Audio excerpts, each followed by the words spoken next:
So this is going to be a bit of a longer one because I have a bit of a longer thing to say.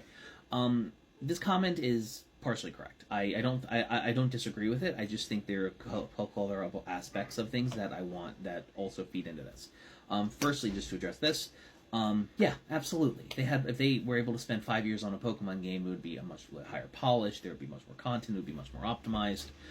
They basically had to make Scarlet and Violet simultaneously with Arceus, and then they basically had the development over 2 years for it, and for a good chunk of that, they were also working on Arceus at the same time, and they were also micromanaging the BDSP as well.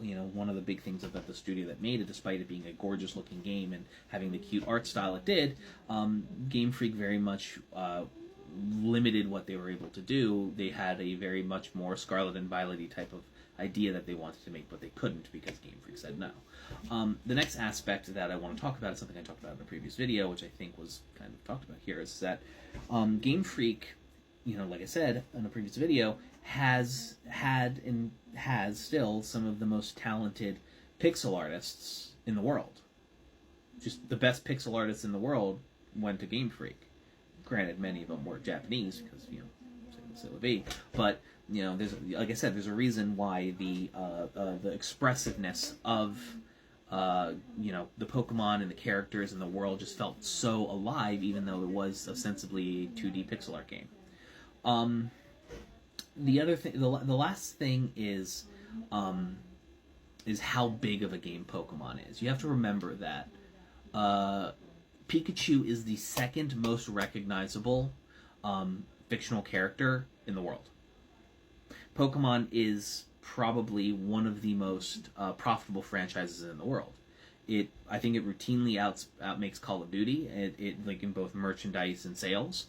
The games are a driver for a tens of $billion merchandise, tourism, and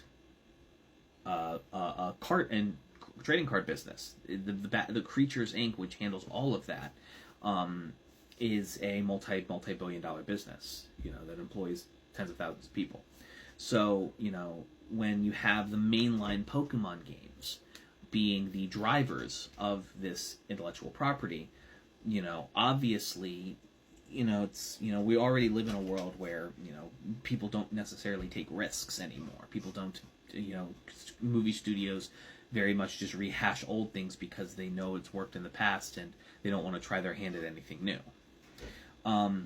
That as at play at the extremes here.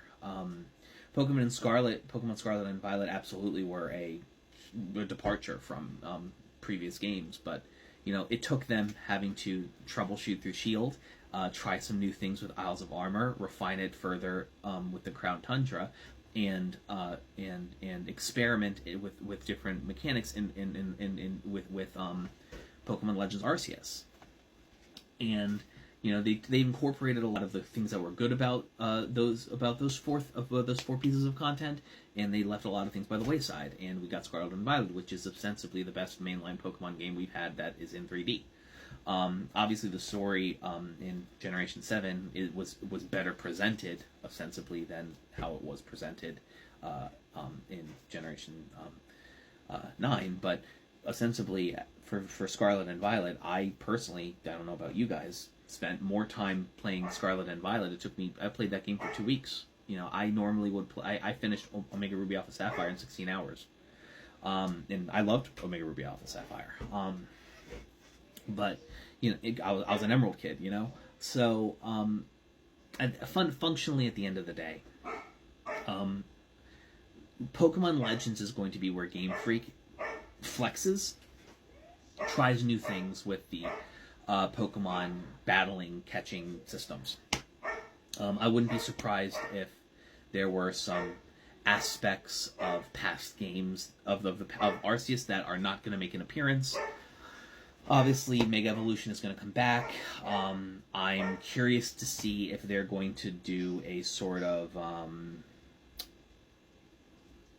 sort of like maybe take some inspirations from like a maybe not explicitly Power World, because there's another game that I was thinking of that was a good example of like using monsters and creatures in the environment, like maybe like the aspects of like a Pokemon Ranger, where like you are using your Pokemon to traverse the environment in a much more meaningful way, and you're not just I think that Game Freak is using the with off the back of the success of Pokemon Legends Arceus, they are probably going to use the Legends series as a way for them to test out things, improve to Nintendo and Creatures Inc., which is into the Pokemon wider members of the Pokemon Company, which is, if you remember, combined by Nintendo, which is the publisher of the games and the main IP holder, Creatures Inc., which handles sales and marketing, and Game Freak, which makes the fucking games and steers the future of the IP.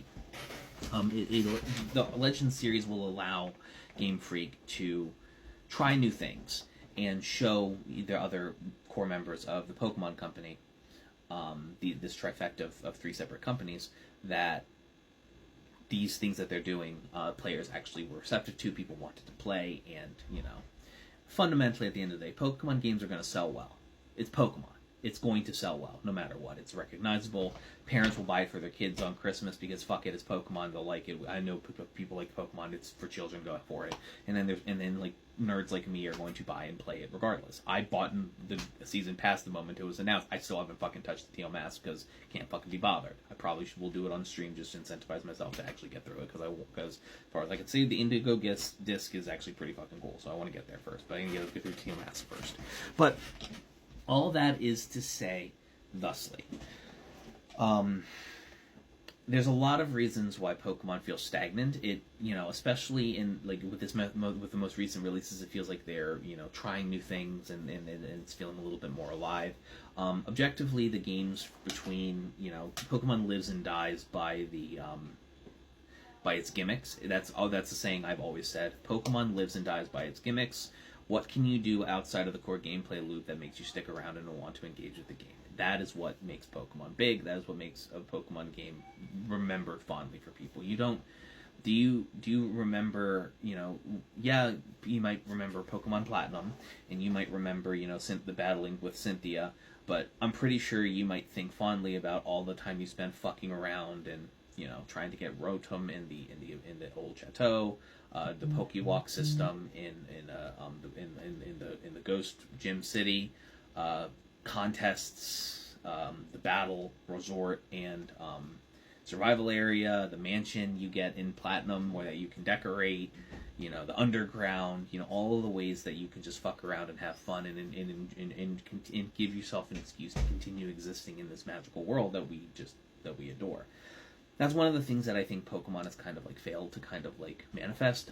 It's a little bit better, especially with the DLC from what I hear with Scarlet and Violet, but things like adding things like endless Dynamax raids and stuff in the Crown Tundra was a very good step that made Pokemon Sword and Shield infinitely more replayable, especially for me who's trying to get my girlfriend into it.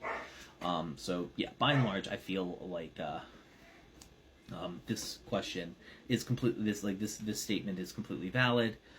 It does require a minor amount of tweaking, just because there's more going on here. But yeah, that's all I wanted to say.